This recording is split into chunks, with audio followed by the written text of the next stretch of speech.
Hello and welcome to The Paul Garcia Show, where I speak to remarkable people from the central Illinois area. Today I'm speaking to Dana Wright, who is a counselor at Safe Journeys. Safe Journeys is a wonderful organization out of Streator, Illinois, where survivors of domestic and sexual violence can find support, resources, and strength as they journey toward healing and thriving. It's an incredible organization, and I'm sure this conversation will be very enlightening and perhaps even emotional, so get ready.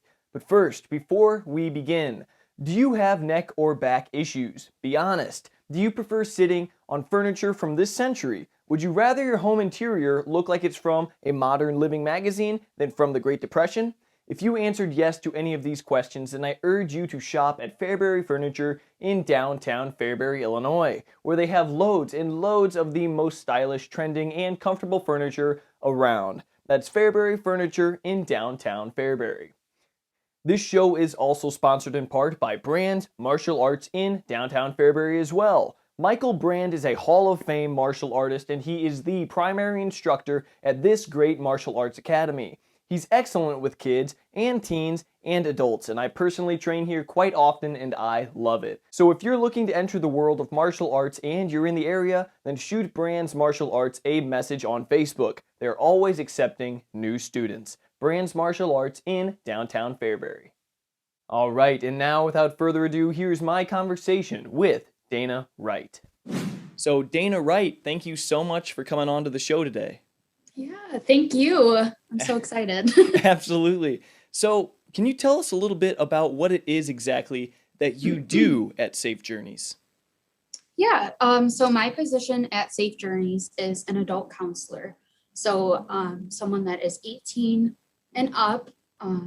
I mostly work with sexual assault survivors. I do see some domestic violence survivors, but counseling specifically is working through the trauma that they've been through. I mean, going through these ordeals, it's a lot. So we go through coping strategies. We set up goals, building relationships back up. What do healthy relationships actually look like? And we go through that together. We at Safe Journeys like to view it as a healing journey, and everyone on that journey is at different points. So when I come in contact with a client, I'm starting where they're at. If they already have all this figured out and they just want someone to bounce ideas off of, perfectly fine. If someone needs someone to be there to make these big decisions or to talk through on, is it this a right thing to do? Is it not? I'm there for them, whatever they want. And in counseling, it's really up to the client on how much they share, how much they don't share. I will never push a topic. We're victim-centered. So whatever the victim wants is what we provide. We will never be like, that is wrong, you should not do that. We support them and believe them and finally be that person in their life to give them that chance, I guess. Is it okay for me to say then that you kind of give them a lot of guidance? While you do support their decisions, you do also give some guidance, correct? We offer guidance. Like would have some clients that would ask, is this the right thing to do? And the way that I respond is, do you think it's the right thing to do? You know, because ultimately it's not my life. It's not my decision. You just guide them, I guess, on getting back to normalcy in their life. And after those events happen, unfortunately, you never get back to a normal. So just offering support mostly. Got it. I'm really curious, why did you go into this line of work in the first place? Because it's not exactly one of those lines of work that you can make $1 million or anything. It's not business. It's like, well, you know what I'm saying. Why'd you get into this line of work? Yeah, so I actually went to school for social work. I've known probably since high school that I want to help people and I want to be there for people in some way. I completed my internship working with the opposite population. So I worked with the offenders of domestic violence. Really? And I got a whole new perspective on that. And coming in and looking into a position of a job that I want to work in, I love the field of domestic violence, sexual assault. I love being that person. So really, I just got into this work for the love of helping someone and knowing that I could be that person for someone in that time of need. And it's extremely rewarding what we do here. I love it. Before you started helping the victims of sexual violence and of domestic violence, you said you were working with the offenders. Kind of talk about what exactly were you doing? Because I don't know if I caught that. What were you doing to help them or doing with them? Yeah, so in my internship that I completed, I worked within the partner abuse intervention program. So I would do case notes, I would offer information, send out homework, write court letters, do midterm evaluations on these clients. They were either self-referred, court mandated, or DCFS mandated, where they did have a domestic battery charge. So that experience really helped me dive into this kind of work that I'm doing now. It was just on the opposite side of things, where everyone's main goal is to reduce and end domestic violence and sexual violence, right? So that really gave me a stepping stone to where I'm at now. What was that like working with those people? I assume you had like multiple, I don't know what to call them, maybe clients, like the people that were offenders. You worked with a lot of them. Was that like intimidating? Was it kind of scary? Or what was that like for you? Yeah, so when I first got there, I went through orientation. I was scared. I didn't know what I was getting myself into. And then actually working with them and getting myself in there, they're human, they're just like us. Domestic violence is a learned behavior though.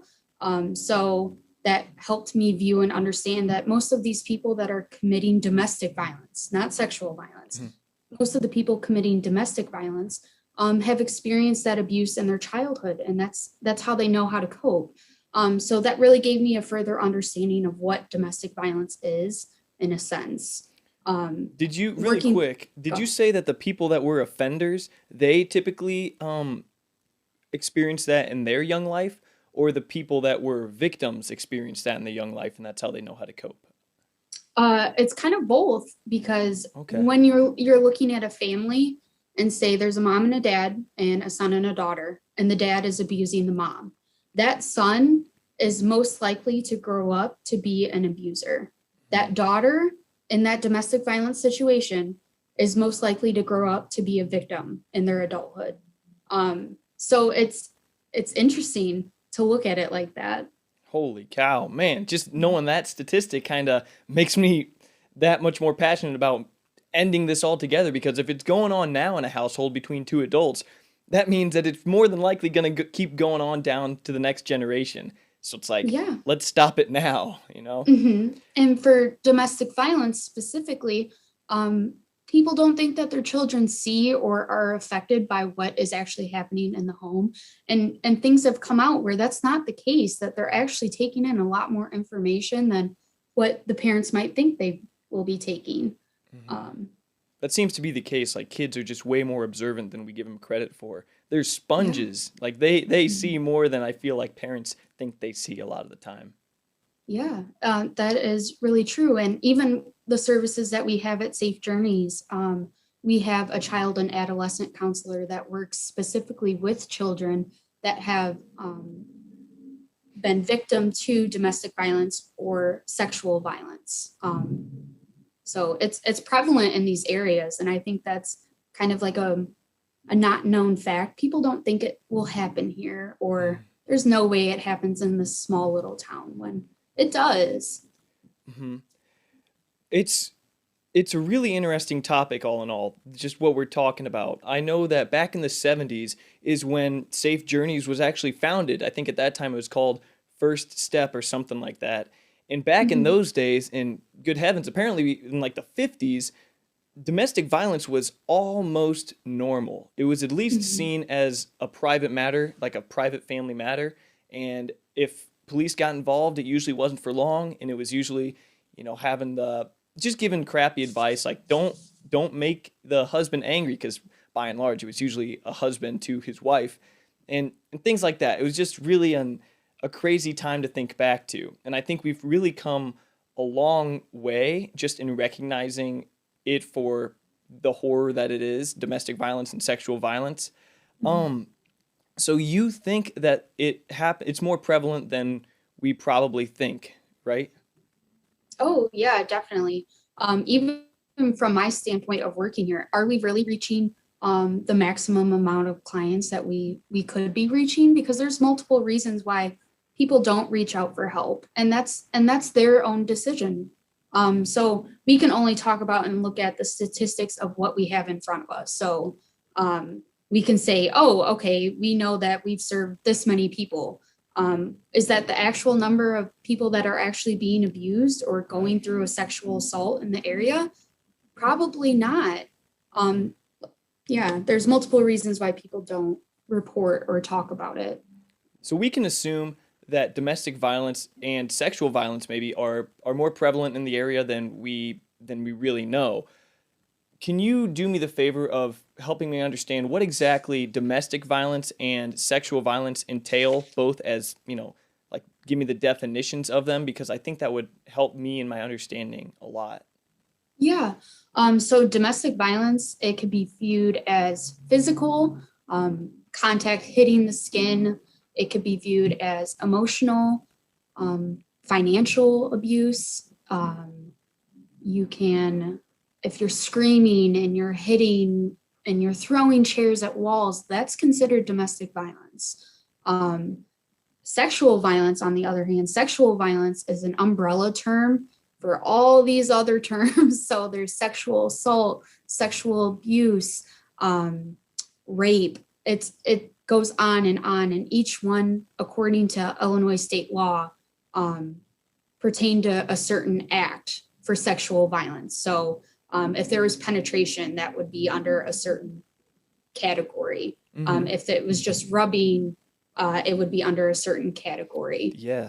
So when we talk about sexual violence, that could mean anything between sexual harassment and rape, because it's on a continuum.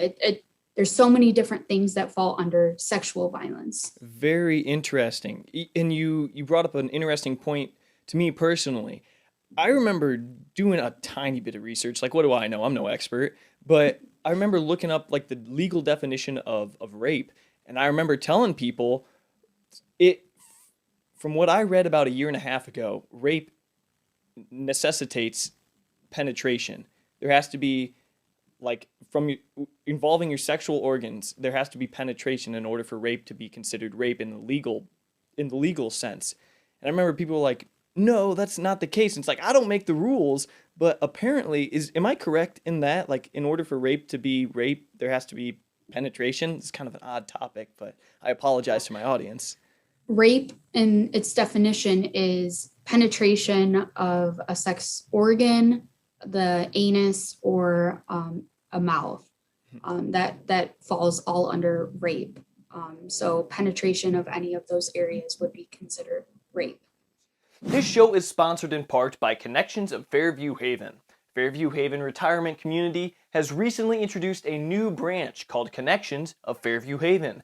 This is a licensed home service agency whose staff has the ability to provide a wide array of non-medical services for you or your loved one in the comfort and safety of your home. What does that mean exactly? It means that a member or members of the Connections of Fairview Haven team will come to you or your loved one's home and help with any services that you or they need, so that you or they can remain safely at home while ensuring that all of your daily duties get accomplished. These services include running errands, meal preparation, transportation, assistance with bathing, medication reminders, skin, oral, and hair care, and even just friendly conversation, and much, much more. Additionally, this branch has partnered with some awesome local businesses to provide other services that you may need, like therapy, yard work, home repairs, and more. Connections of Fairview Haven takes all the worry out of daily living and empowers you to continue to live an abundant life your way. This program is servicing Livingston, Iroquois, and Ford counties, and they can start working for you right now with as little as one phone call to 815-692-6703.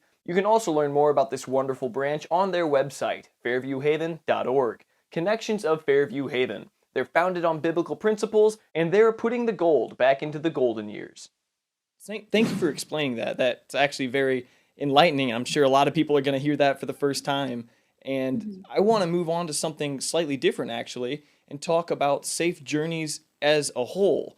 When I look them up on Google, I notice that there's no specified location. And I don't know if that's just a product of, lackluster marketing or something, or someone just forgot to put it in there. But then I talked to you, and we were both kind of surprised that we had only heard of Safe Journeys recently, like in the past few years, despite its being in existence since the 70s. So it's a big operation, and it services all of Livingston and LaSalle County. That's like 2,000 square miles. So it's a big operation. Can you tell me just a little bit about, first of all, how many locations do you have? How does that all work? And are there like secret locations or something? Yeah. So like you said, when you look us up, I think our PO box comes up for our admin office. So our admin office is located in Streator. That's pretty common. We also have outreach offices in Peru, Ottawa, and Pontiac. And those outreach offices basically formed because in 1994, there wasn't public transportation. So those outreach offices came a thing for us to be able to assist clients at a greater need, where instead of them coming to us, we can go to them. And then we do have a shelter, but it is at a confidential address. So no one besides staff that works here and local law enforcement know specifically where the shelter is at. Obviously, for safety concerns, if we have clients that are there that are fleeing a domestic situation, we don't want that address out there for people to find. Yeah, that's very responsible and actually pretty awesome of you guys to do, I think. And I also, before we did this call, I called you personally, and I started to realize like there's a lot of things that you can't tell me. You guys seem to really take the secrecy component of doing what you do very seriously. So as far as confidentiality goes, God forbid anyone's watching this who needs to reach out. If you do reach out to Safe Journeys, you can rest assured that they're going to keep your stuff confidential. So well done on that front. Yes, thank you. That is one thing. Once you get into this profession and what we're doing, that's a big thing, is trust. These people have had trust broken so many times throughout their life. We're a place. One of the first things we say to them is everything you tell me is going to be confidential. Unless I get a release of information saying that I could provide certain aspects of what they told me to something, whether it be court or getting them applying for housing where we say they're receiving services. And that's pretty much all that we can say if that release is signed. But other than that, we don't discuss what we talk about. And that really upholds the integrity of what we're doing. Can you not say anything to the people that your clients if you see them out in public? Is that right? Most of us that work here, we will tell our clients COVID times are a little rough right now. So I don't know how often that would be now. But beforehand, people will tell their clients, like, if you see me out at Walmart, I will not address you. I will not look at you. It's not for the fact of me not wanting to talk to you, but more so, I don't know who you're with.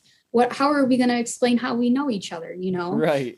So if a client were to approach us, we would say, that's okay if you approach us, but we will not come to you first, just for safety concerns. They're with the abuser. Are they out with their parent that doesn't know what is going on? We don't approach them. Got it. What does it look like from the time that I assume the first step in getting help from Safe Journeys is calling one of your offices? What does the whole process of things look like from the moment they call to wherever it happens to end? Like, what steps take place from the call from that point on? Yeah. So I think to start, I'm gonna preface this with what services we have. So we do have the crisis line open 24 hours. We have the emergency shelter. We have medical advocacy, legal advocacy, counseling, and then we have prevention and education. Most of our calls will be going through to the crisis line. And from there, the crisis line determines if they want to become a client. If they don't and they just need someone to talk to, that's totally fine. We're not going to be like, you need these services. If they just want to vent about what's going on or they had this situation, they offer support to them. If it does happen where they want to become a client and they want a specific service, whether it be legal advocacy or counseling, from there, the crisis line will send them to where they need to be. I'm just curious, do people ever call and just say, like, just vent, like you said? Do they ever vent and say, oh, thank you, that's all I needed, actually, I don't want to pursue any further with anything, thanks, and then they hang up? Yeah, that is Wow. completely possible, because if there are some, particularly I'm thinking domestic violence situations, if there are some domestic violence situations, the police are giving them our information. You can call the hotline, you can see what they're about. And if they call and they're just like, yeah, I don't know what I'm going to do about this situation. I just needed someone to talk through it with and just get that support that they need. And they can hang up if they want. It's up to them. So that is an option. That is something that could happen. Got it. Okay, sorry to cut you off there, but No, so no, it's okay. after that, then what goes down? Yeah, so the way that our agency is separated is in domestic violence and sexual assault. So if it's a client that is calling for domestic violence, they will do the intake over the phone on the crisis line, and then they will send out referrals to what they want. So if it's counseling, they'll send it out to a specific DV counselor, DV as in domestic violence counselor. If it's if it's sexual violence, they'll send it to that case manager, and she will call and complete the intake, and then she will send out the referrals out to the specific services that they want. And that's how it kind of just works its way down to where they actually want to be. Okay, and then what? Do they call them back and say, hey, we have you set up to come meet this person who is a counselor? Or they'll just, do they call you back? If you call them, do they call you back and then say, come here at this day or something? Yeah, so like, again, I'm specifically more so for sexual violence. So our case manager for sexual violence, her name's Katie. She's awesome. She's great. She'll call them, do the intake process. We'll tell them, hey, our counselor, Dana, she'll reach out to you soon. If you have any questions before then, just give me a call. And then she'll give me the referral, and I call them within a day. I call them, we set up a counseling appointment, and then we go from there. And normally, like throughout our counseling sessions, they might divulge that, oh, I'm in court. So then I'll be like, hey, we have a legal advocate here and she could help you, and she'll walk you through the court process. Or if you want a civil no contact order, she'll help you file it. Like, these are options that we have. So it's just like working its way through and being like, what exactly are you looking for with these services? But to circle back to your question, yeah, I will call the client. On our referral forms, we have if we're able to leave a voicemail or not. Because if they're living with their abuser, we don't want to leave our information or hint that they're getting services from us. So if it says leave a voicemail, I'll just say my name, I'll leave my number. I saw that you were interested in counseling services. Are you still interested in that? Give me a call. We can set up something, and then just go from there. Very interesting. I feel like this is it's like you have to be so careful. Personally, it's kind of nerve-wracking to me just to hear about. It's like, you don't want to leave a voicemail and risk, someone picking up the phone and listening to that person's voicemails and be like, oh, okay, so you're reaching out to so-and-so. Like, who is this? And I don't know, it could get pretty scary pretty quick, I guess, is what I'm saying. Yeah, a lot of the situations with sexual violence and domestic violence stems from power and control, having power and control over that victim. That's why we try to take precautions in when we contact them, especially with COVID. We just started going back to in-person services, having that option. So before then, it was all over the phone. Might be talking to someone that is still living in that situation, and being careful and making sure they're in a safe place, and kind of having setting up code words if you do know that they're in that situation of, hey, this is our first time talking. I know that you said that you're still living there. Why don't we set up a code word for when that person's around and it's unsafe for you to talk, to kind of make sure they're safe. I am really impressed with the amount of services, supportive services, that you guys at Safe Journeys offer your clients. It's really impressive, but it takes a lot of work, and I assume it takes a lot of funding. So how do you guys even stay afloat? How do you afford to do what you do? Yeah, so we are a non-for-profit agency. It's actually grant season right now, is what Susan, our executive director, says. She is the one that fills out our grants. We apply through United Way, the 708 board, the Attorney General, the GRF. There's multiple different sources that are funding us. And also with that, we also fundraise. So we actually have a fundraiser that's already taking place starting next week. It's a 5K virtual run walk. Virtual run walk. Yes, it is a virtual 5K.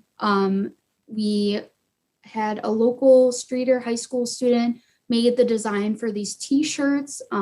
We put together signing up for these t-shirts, and then you have the whole next week to start running or walking, or not even running or walking, but you at least bought a shirt, so that supports us. Just trying to raise awareness, since April is Sexual Assault Awareness Month. So there's different ways that we're gaining money. Got it. I see. Before we move on, I kind of actually want to go back a little bit to the calls themselves when people call in. Can you, and perhaps you can't even tell me, I don't know, maybe you can change names for confidentiality reasons, but have you ever had like a phone call? And I don't know if you actually have answered the phone, like when people call for the first time, but have you ever had like a startling phone call where someone explains their situation that they're currently in, and you're just like, whoa, this is some heavy stuff. We need to help this lady immediately. I said lady. It doesn't have to be ladies. It can be anyone.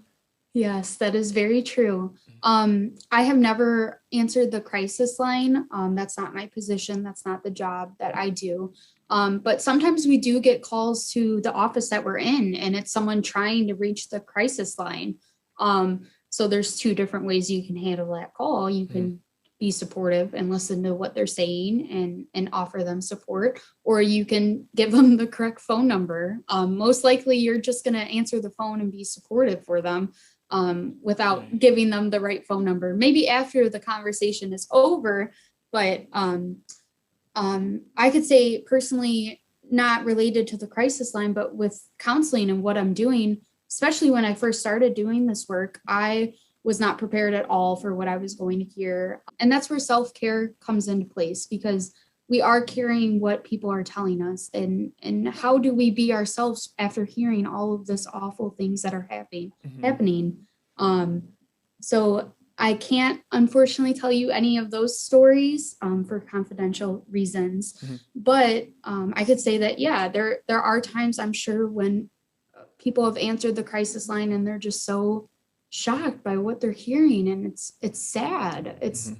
It's disturbing what people are going through.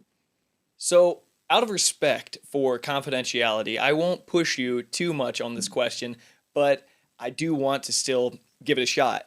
And that's, can you tell me any information, general information about the stories that clients of yours have told you, while still respecting the confidentiality? Are there any crazy things that you've heard, like startling things or averages, common situations that people who come to you find themselves in? Can you tell me anything along those lines? Unfortunately, like I said before, I can't really disclose any information of what I've talk to clients about or what they've told me. But I can educate. And according to Rape, Abuse, Incest National Network, which is RAIN for short, people that go through these sexual violence situations, crimes, because that's what they are. That's a crime. Absolutely. When they're abused in their childhood sexually, it's way more traumatic. And then that abuse continues throughout their life. They're most likely to have depression, anxiety, post-traumatic stress disorder, mental health disorder. It goes on and on, this traumatic event. And 8 out of 10 sexual violence encounters is done by someone that's known to the victim. So imagine it's someone crazy. that's close to you that's doing this. That's a hard thing to wrap your head around and handle. Holy cow. Do you know any statistics on, like, is it usually a family member or anything? Or do you not know that? Yeah, and this is up to anyone to go and look, but if you look up rain.org, RAINN.org, it actually has it. You can look through all these different statistics for sexual violence. I know a big percentage of it is, it could be intimate partner. So someone that you're seeing, dating, married to. Another big part is a father, a mother, a grandfather, a grandmother, a sibling.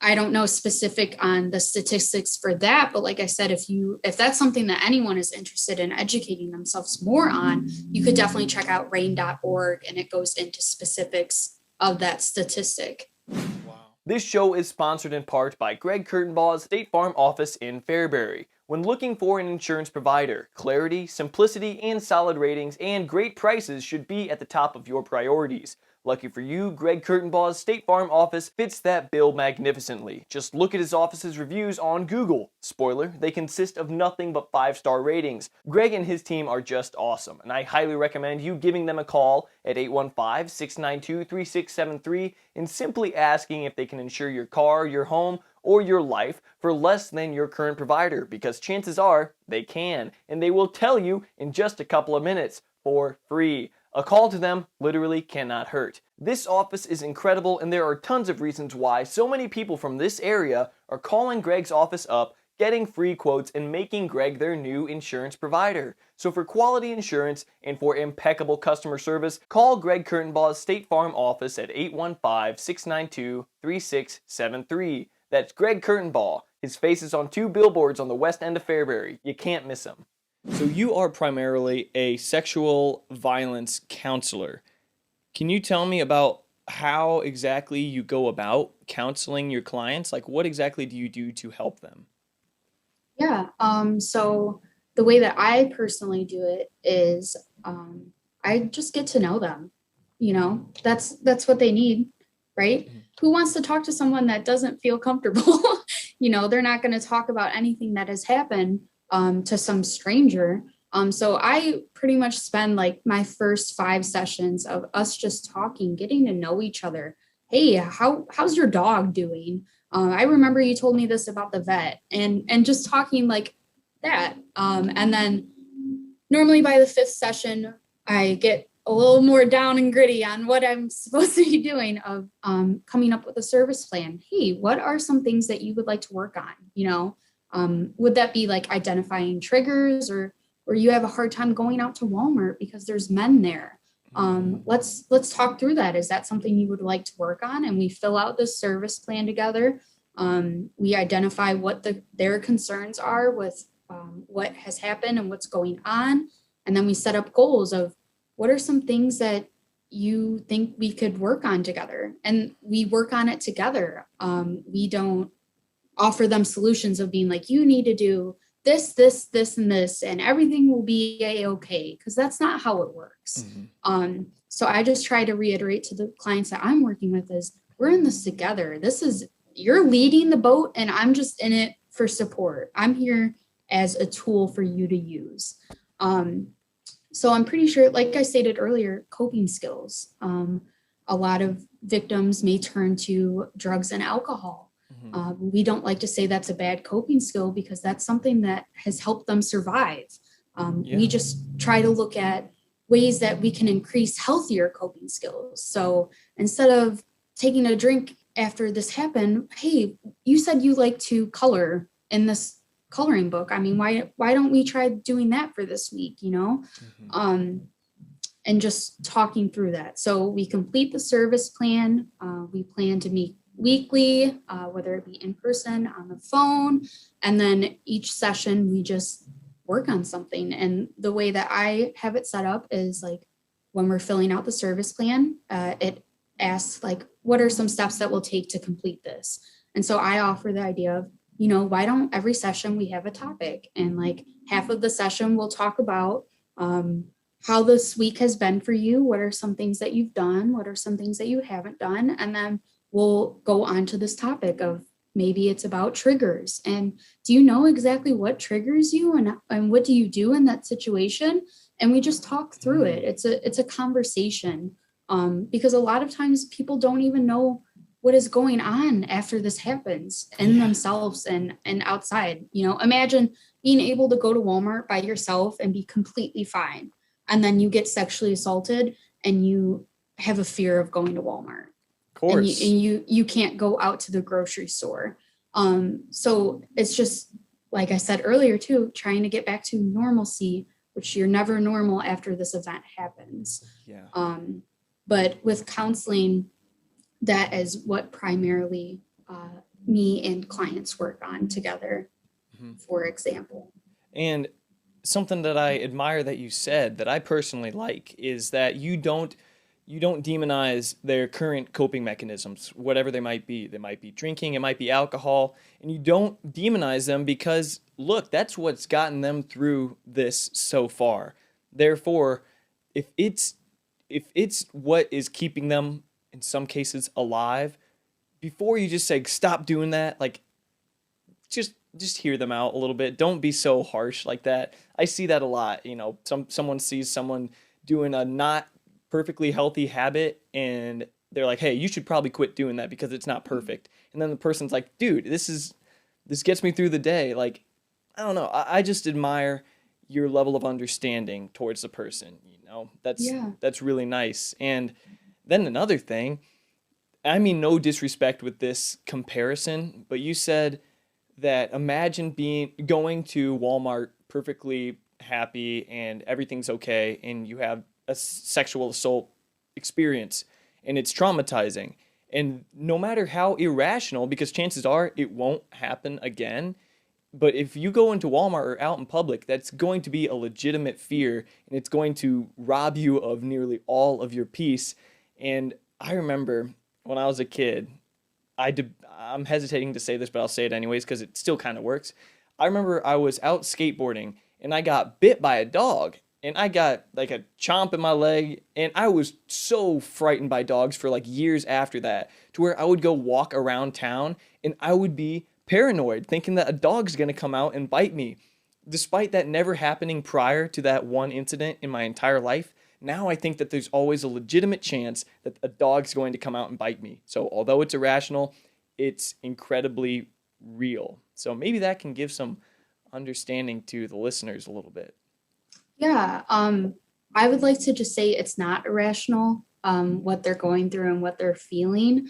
And I apologize. Like I know, it's okay. And the part where you said the chances are that it probably won't happen again. The chances are that it probably will happen again, because these perpetrators, these offenders, they prey on vulnerable people. And if they can sense when something has already happened, right? And they know how to get what they want, because it's all about that power and control.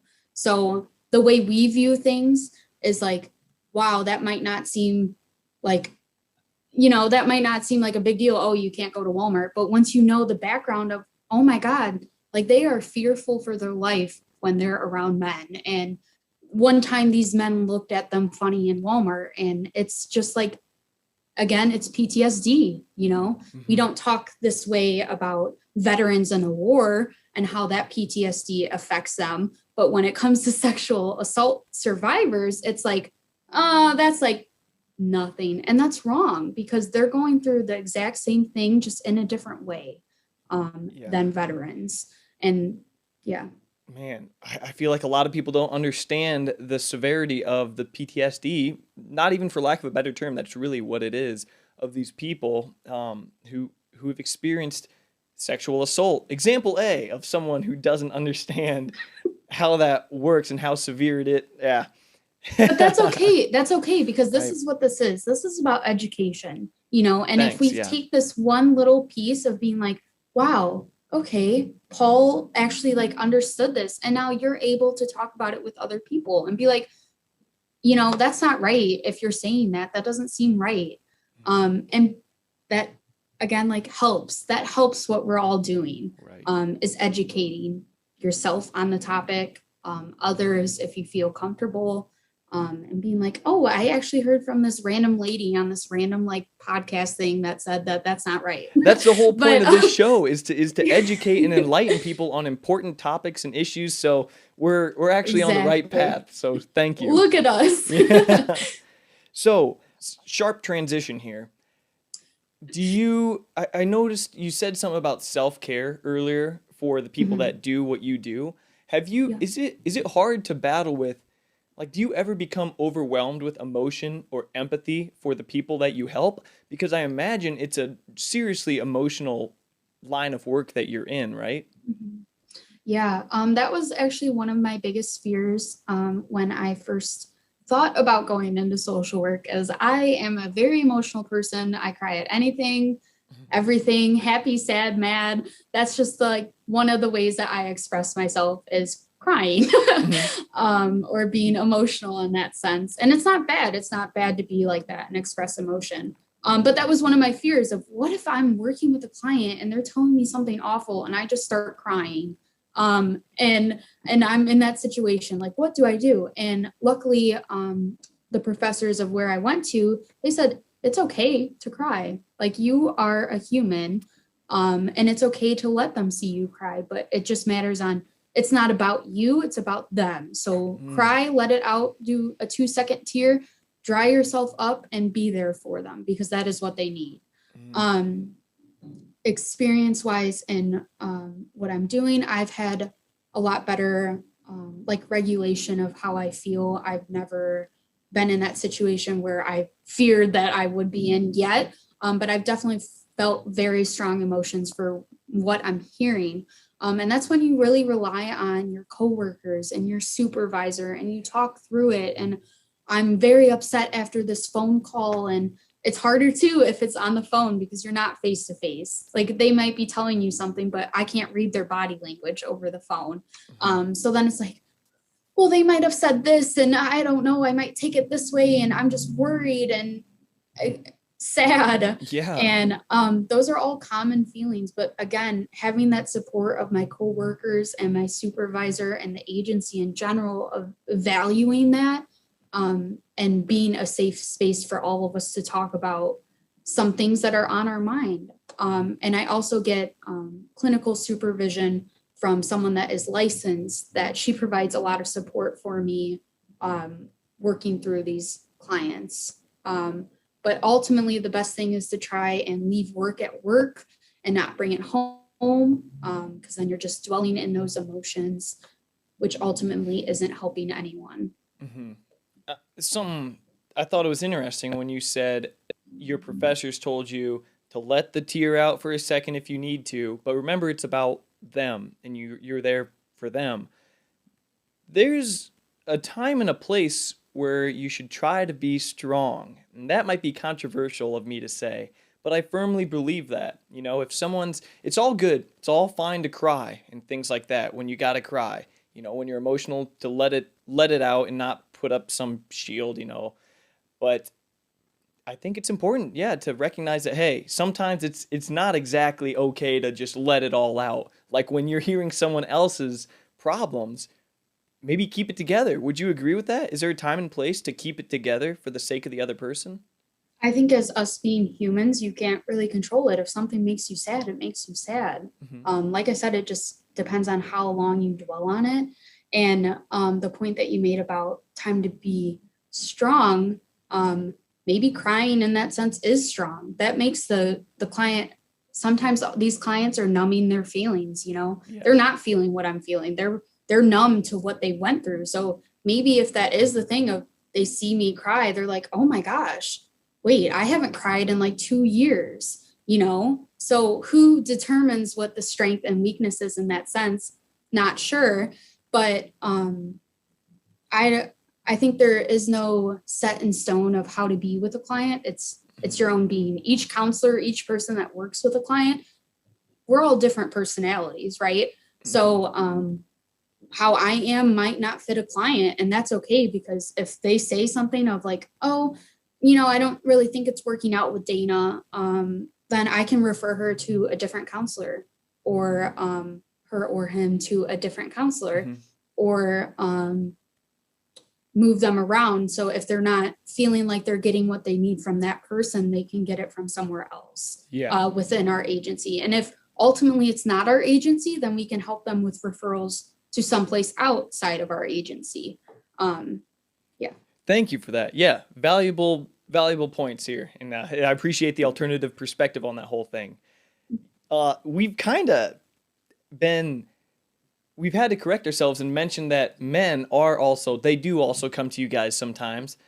I would just like clarification. Is it mostly women that utilize your services? I would say in general, a majority is women. And that's for multiple different reasons. We know that violence against men happen. They just don't report it or come out as often as women are more likely to. 1 in 3 men have experienced an attempted rape or a rape within their lifetime. 1 in 3?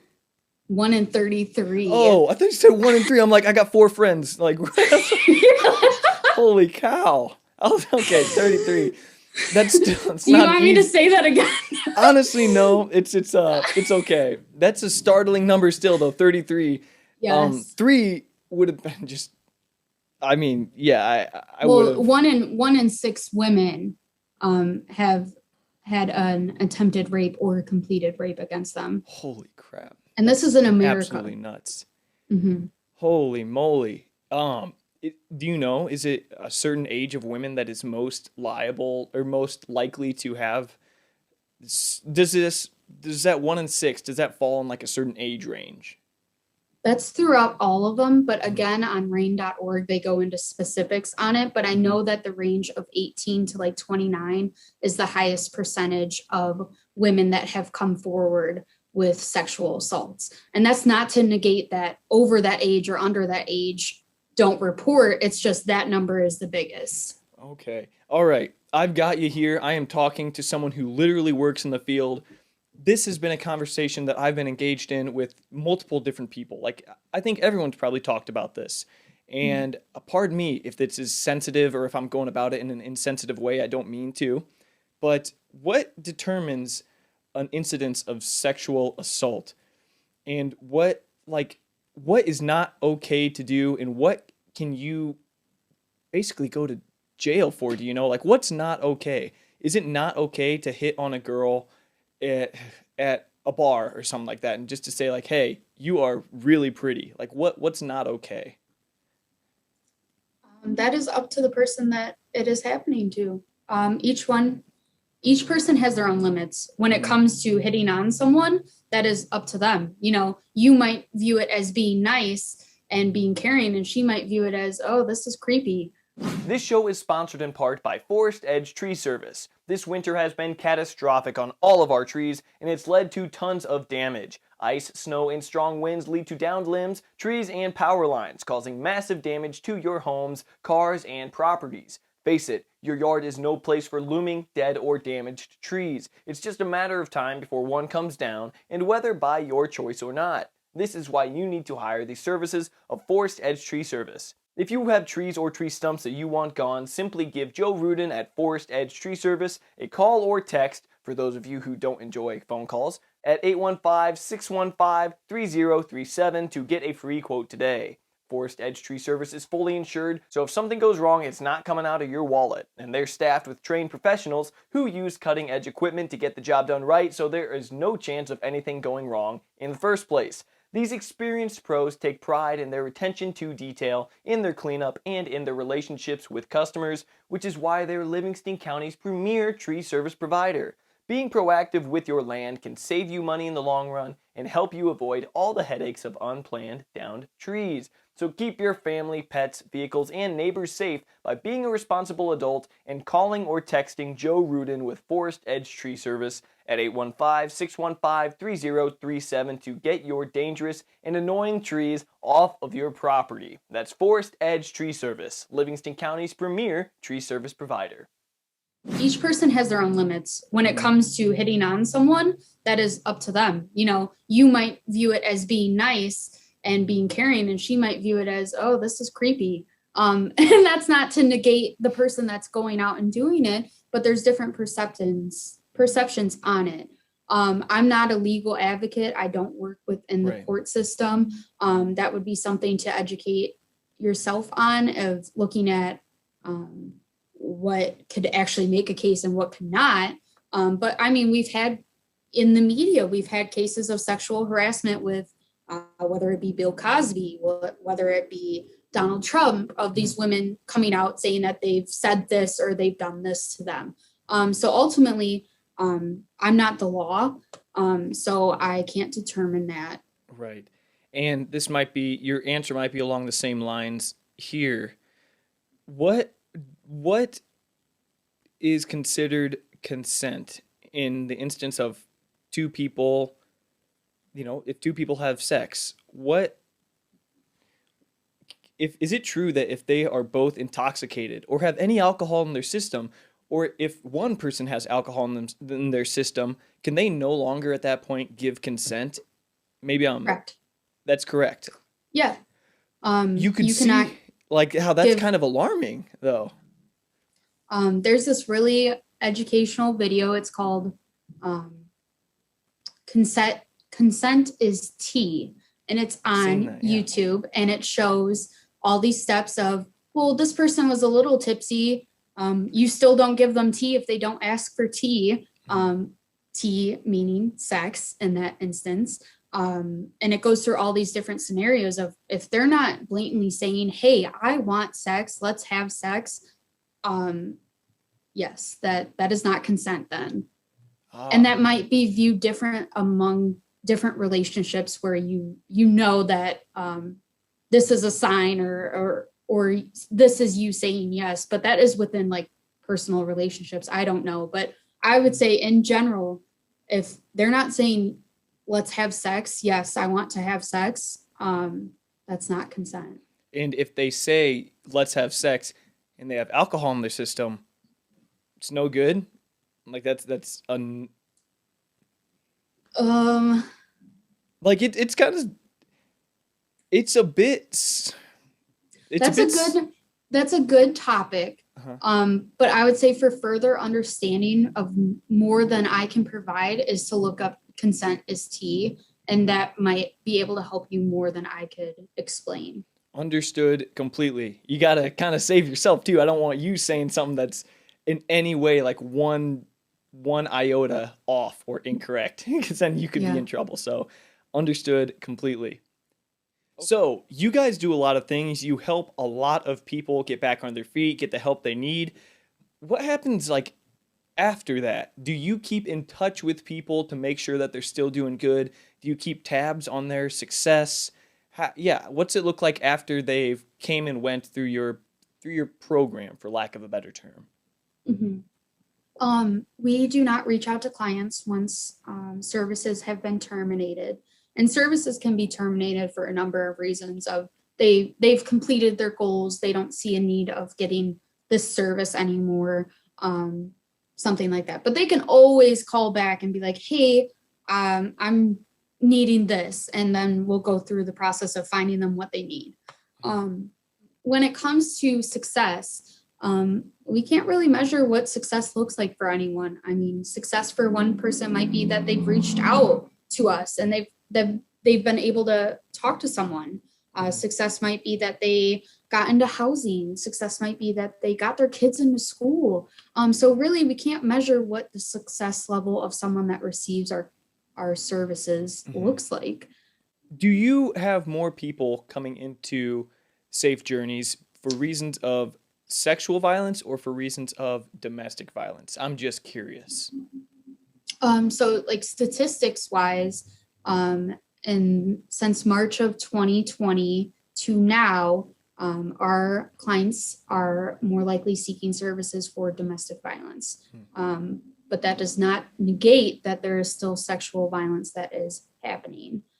We just have more clients that are here for or getting services for domestic violence. You don't know any like numbers or anything, do you? Is it like 99% domestic violence, or I'm a big numbers guy, so I did not figure out the percentage, but we have a little over 400 clients that are seeking services for domestic violence. And then for sexual violence, I think it's a little over 100 that are seeking services for sexual violence. Okay, got it. Is that like this year or what? Yeah, that's a lot from of March people. 2020 to now. Holy moly. Are there any signs that we as people watching this can look out for, maybe to just to spot or maybe to be aware of, so that we can maybe spot someone who has been a victim of sexual and or domestic violence? Like, is there anything that we could look for just as everyday people? Just looking in general is a good start. I feel like we're in a time where people are glued to their phones, especially with COVID happening too. But when you're out and about, maybe just looking around and seeing and looking and seeing how people are. I can't really say that there's certain things to look out for, because some people hide it very well that they're getting abused or that this is happening to them. So to say one thing and be like, yeah, that's definitely the reason you should approach them and save them, is not the case, because it can look very different to very different people of what that abuse looks like on the outside. Yeah. So I wouldn't say anything in general, but it would just be more so looking and watching, and being there when someone does come forward and saying that, hey, I got sexually assaulted. And instead of being like asking those questions of what did you wear? Oh, you were drinking, or you had sex with him prior. Just being like, I'm so sorry that happened to you, and believing them. Because the rates of false reports for sexual assault is like the same as any other crime. It's like 2 to 8%. And when someone has a theft, we don't say, well, you didn't lock your house, or you didn't lock that window, so that's why they broke in. No, we don't say that to someone that's going through analogy. That. Yeah. So it's just looking at that and taking it for what they're saying and being like, I am so sorry that happened, and thank you for sharing that with me. I know that must have been really hard to come forward with, and supporting them. And I feel like once everyone starts doing that for victims, that's really gonna help in the long run of going through these issues and making it what it is as a crime, and not victim blaming. I think you are absolutely right in that. Yeah. Oh yeah. Have you ever heard of the hand sign or something like that? Someone who is experiencing abuse at home can hold up in public or something. I don't even know what it is. I think it's like I should have probably looked this up before I talked to you. Something, I don't know. I'm probably doing bad sign language at this point, but there's something that you can do, isn't there, to like kind of tell people? I remember what you're talking about. I think once COVID hit, again, COVID is impacting everyday life. But I think once COVID hit, I remember seeing stuff on social media where if you were on a Zoom call and you did this certain signal, that would notify that something was happening. I'm not sure if that's a universal thing. I can only talk about what we do at the agency and how we do it. And like I already explained before about if we set up a code word, then we know that something has happened, or that they don't want to talk because that abuser is around.